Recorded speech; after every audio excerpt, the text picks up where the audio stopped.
자갈치 일보.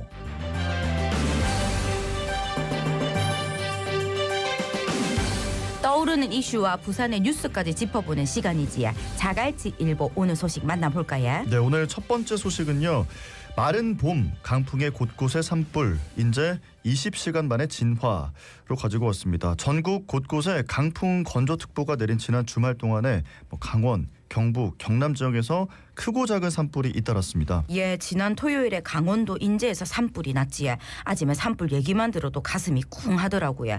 다행히 20시간 만에 진화는 됐다대요. 네, 맞습니다. 26일 오후 1시 11분경에 강원 인제군 상남면 하남리 야산에서 발생한 산불은 산림 73헥타르를 태운 뒤에 약 20시간 만에 진화가 됐는데요. 산림과 소방당국은 일몰과 함께 헬기를 철수했고 인력만으로 밤샘 진화를 벌였습니다. 어제였죠. 27일 오전 헬기 35대 인력 700여 명을 투입해서 오전 9시쯤 주불 진화에 성공했다고 밝혔습니다. 이 산불로 한때 인제, 양양 주민 370여 명이 긴급 대피하기도 했고요. 26일 오후 2시 50분부터 서울 양양 고속도로 일부 구간이 양방향 통제되기도 했습니다. 아니 근데 이번에도 보니까 이 산불이 난 원인이 입산자 실화로 불이 났다 하지요. 네, 지금 조사 중이라고 하는데요. 산림과 소방당국은 입산자의 실화로 불이 난 것으로 보고 있습니다. 정확한 산불 원인, 피해 규모를 조사할 예정이라고 하는데요. 현재까지 인명, 민가 피해는 접수되지 않았다고 합니다. 예, 보니까 오늘 내일에도 바람이 많이 분다 카대에 순간 풍속이 시속 35에서 55km의 강한 바람이 부는 곳이 있다 요래하던데에 산불 예방과 시설물 관리, 안전사고에도 유의해야겠습니다. 우리 불씨관리 진짜로 단디하입시다. 네, 다음 뉴스로 넘어가 보겠습니다. 더불어민주당 21대 대통령 후보가 이재명 후보로 최종 확정됐습니다. 역대 최대 득표율로 본선행 티켓을 거머쥐면서 이 후보의 대권 가도에도 본격적으로 힘이 실릴 전망입니다. 예, 이재명 후보가 이번 경선에서 기록한 득표율은 김대중 전 대통령, 노무현 전 대통령, 박근혜 전 대통령 등이 경선에서 얻은 득표율과 비교해도 압도적으로 높은 거라 하대요. 네, 맞습니다. 이 세 명의 전 대통령들이 득표율이 굉장히 높았었는데 그걸 뛰어넘고 더 높은 득표율을 보였습니다. 이날 경선을 포함해서 전체 누적 득표율은 이재명 후보가 89.77%를 기록했고 김동연 후보 6.87%, 김경수 후보 3.36%로 그 뒤를 이으는 모습이었는데요. 이 후보는 지난 충청 영남권과 호남권 경선에서 90% 안팎의 압도적인 지지율을 보였던 이 후보는 이어 수도권에서도 압도적으로 1위를 기록하면서 다시금 대세론을 확인했습니다. 예, 이 후보가 2022년 대선에 출마했었으니까 3년 만에 재도전이지야. 네, 맞습니다. 2022년 대선 당시 승리 문턱에서 0.73%포인트 차이로 석패했었는데요. 3년 만에 다시 찾아온 이번 대선에서 준비된 후보임을 내세우면서 절치부심하는 모습을 확인할 수 있었습니다. 예, 아침에 이래저래 하는 말들을 들어보니까 이재명 후보에 대해서도 중도층 포용이 애립다 이런 말들을 좀 하더라고요. 네, 맞습니다. 각종 여론조사에서 유력 대권 주자 1위로 꼽히고 또 경선에서도 90% 안팎의 압도적인 득표율을 기록하면서 당 안팎, 탄탄한 지지율 기반을 가지고 대권 가도를 출발한 이 후보지만 중도층 포용이 어렵다는 점은 변수라는 지적인데요. 대다수 여론조사에서 이 후보는 40%대 박스권을 아직 넘지 못하고 있습니다. 범민주 밖의 중도층, 무당층의 비호감 벽을 뚫어야 외연 확장이 본격화될 수 있다는 분석도 나오고 있는데요. 이 대표로서는 실용주의 행보와 더불어서 자신의 정책적 안전성 또 신뢰감을 키우는 게 최대 과제라는 관측이 제기되고 있습니다. 자, 다음 뉴스로 넘어가 볼 텐데요. 국민의힘이 어제죠 27일 6.3 대선 2차 경선 진출자를 가릴 투표를 시작했습니다. 예, 오늘까지 이틀간 진행되는 투표를 거쳐서 내일 2차 이 경선을 진행하는 데에 그러고 과반 득표자가 나오면 3차 경선 없이 국민의힘 최종 대선 후보로 선출이 되는 거지야. 네, 맞습니다. 만약에 과반 득표자가 나오지 않을 경우에는 1, 2위 득표자 간의 최종 경선으로 이어지는데요. 내일이죠. 현재 4명의 경선 후보 김문수, 안철수, 한동훈, 홍준표 후보 중에 2명이 탈락하거나 과반 득표 여부에 따라서 4명 중에 1명이 최종 당 대선 후보로 선출될 수 있습니다. 그래가 국민의힘 경선 후보들이 제각각 여기저기서 시민들을 만나고 정책 공약을 발표하고 기자 간담회도 열고 바빠 보이더라고요. 네, 맞습니다. 김문수 후보는 여의도 캠프 사무실에서 정책 공약을 발표했고요. 유정복 인천시장과 회동을 가진 뒤에 인천 중구 성당에서 열린 미사에 참석했습니다. 한동훈 후보는 인천시당시 구의원회, 당원 간담회, 서울지역 광역 기초 간담회, 경기도 의원 간담회를 차례로 가지면서 당내 인사 접촉면을 최대치로 늘리는 모습을 보였었고요. 안철수 후보는 국회에서 지지를 호소하는 기자회견을 열고 당원 비중이 높은 부산을 선택했습니다.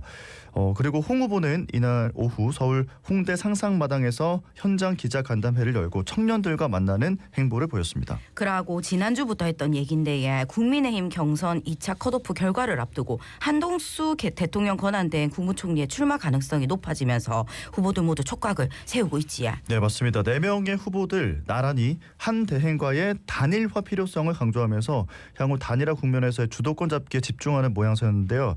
한덕수 권한대행의 출마는 이제 변수가 아니라 상수가 된 모습입니다. 자, 말이 나온 김에 이어지는 뉴스로 가지고 왔습니다. 한덕수 대통령 권한대행 국무총리의 대선 출마 결단이 임박했다는 전망이 지난 주말부터 정치권을 강타하고 있는데요. 국무회의 등 남은 업무를 고려하면 한 대행이 이르면 30일 공직에서 물러나서 무소속으로 대선에 출마할 수 있다는 게 정치권의 관측입니다. 한 대행의 출마로 보수 진영의 반 이재명 빅 텐트론에 힘이 실릴지 주목되고 있습니다. 예, 한 대행이 어제 삼청동 총리 공간에 머무르면서 외부 일정을 소화하지 않았다 하던데 이 대권 도전을 앞두고 최종적으로 생각할 시간을 가지는 거 아니냐 이래 말을 하더라고요. 네, 맞습니다. 그간 출마 권유에 침묵했었던 한 대행은 최근 주변 인사들에게 정치권의 요구를 피하기가 어렵다고 밝힌 것으로 알려졌는데요. 한 대행이 정대철 헌정회장 등 정계 원로와의 만남을 자청한 것도 대선 출마를 위한 행보로 분석되고 있습니다. 예, 국민의힘 2차 경선 결과도 내일 발표인데 내일 국무회의에서 한 대행이 출마나 뭐 이런 얘기를 좀 할란가요? 자, 29일 내일 국무회의에서 한 대행은 대통령목 헌법재판관 후보자를 권한대행이 지명할 수 없다는 내용의 헌법재판소법 개정안에 제2요구권, 거부권을 행사할 것으로 알려져 있는데요. 이 자리에서 대선 출마와 관련한 국무위원들의 의견도 최종적으로 수렴할 것으로 보입니다. 아마도 같은 날 나오는 국민의힘 2차 경선 결과를 보고 단일화 전략과 출마 메시지도 정리할 수 있을 것으로 예상됩니다. 예, 그러면 그 다음 날인 30일 이번 주 수요일이나 목요일쯤에 한 대행이 출마를 선언할 수도 있겠다 이래 보더라고요. 네, 지금 나오는 관측은 그런데요. 국민의힘 경선 주자들은 일제히 한 대행이 출마할 경우 단일화를 시도하겠다면서 반 이재명 빅텐트론에 힘을 싣고 있습니다. 하지만 한 대행이 입당한다면 국민의힘 경선에서 최종적으로 선출된 후보의 동의를 얻어서 원샷 경선을 실시할 가능성이 커지고 있는데요. 한 대행이 이달 중 출마를 선언하면 국민의힘의 막판 경선 구도도 출렁일 것으로 예상됩니다. 예, 이어서 다음 뉴스 보겠습니다. 부산 진구도 동구도 집안 치마 긴급 점검을 한다고요.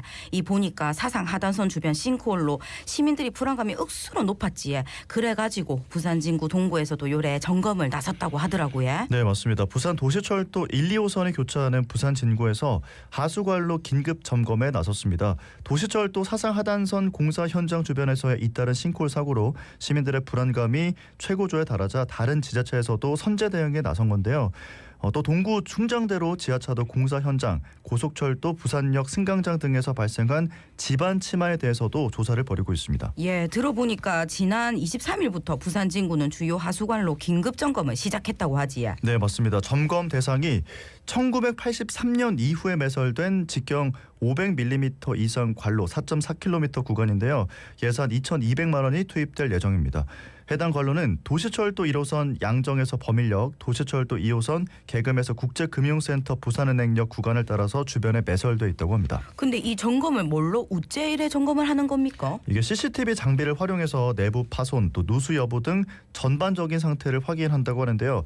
기존에는 정기적으로 시행됐던 유관 조사, GPR 탐사로는 발견되지 않는 하부 이 공동을 찾기 위해서 관로 내부를 직접 조사해야 해서 CCTV 장비를 활용한다고 합니다. 예, 부산 진구는 사상 하단선 싱크홀 현장이랑은 좀 멀리 이래 떨어져 있지만 그래도 집안 치마가 발생하면 큰 피해가 우려되는 지역이라 하대요. 네, 맞습니다. 중앙, 가야, 점포대로 등 도심을 동서남북으로 잇는 주요 간선 도로가 지나기 때문에 차량 통행량이 많고요. 또 간선 도로를 따라서 부산 최대 환승역 서면역을 포함해 도시철도 1, 2호선에 있고 또 그 주변에 하수관로가 놓여 있습니다.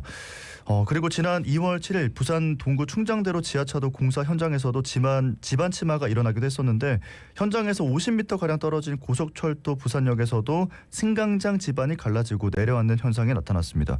이 충장대로 지하차도 공사와 연관성이 있는 게 아니냐 이런 의심이 나오고 있습니다. 예, 부산역은 이용하는 사람들도 억수로 많고 그러고 부산의 관문 아닙니까? 아침에 역 근처에서 집안 치마가 있다 해가 억수로 놀랬는데 예. 안전사고 없게 매매 잘 살펴야 될 긴데 우째 뭐 잘하고 있습니까? 좀 살펴드리면 지난 2월 26일 부산시는 긴급 조치 안전 점검에 나선 상태고요. 27일 국가철도공단, 한국철도공사, 해양수산부, 동구청 등과 함께 현장 점검 회의를 진행했습니다.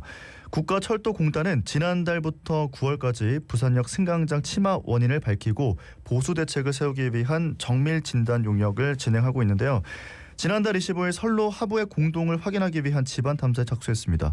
부산해양수산청 부산항건설사무소는 지하차도 공사가 부산역 등 주변 지역 침하에 미치는 영향을 분석하는 용역을 7월까지 추진할 계획이라고 밝혔습니다. 예, 자잘한 사고가 모이면 큰 사고가 된다. 요래 말하지야. 지금이 제대로 점검하고 또 큰 사고를 막을 적기라고 생각하고 관련한 분들은 매매 제대로 점검을 좀 잘해 주시길 아침에 부탁하겠습니다. 네, 이렇게 해서 오늘 자갈치 일보는 여기까지 살펴보겠습니다.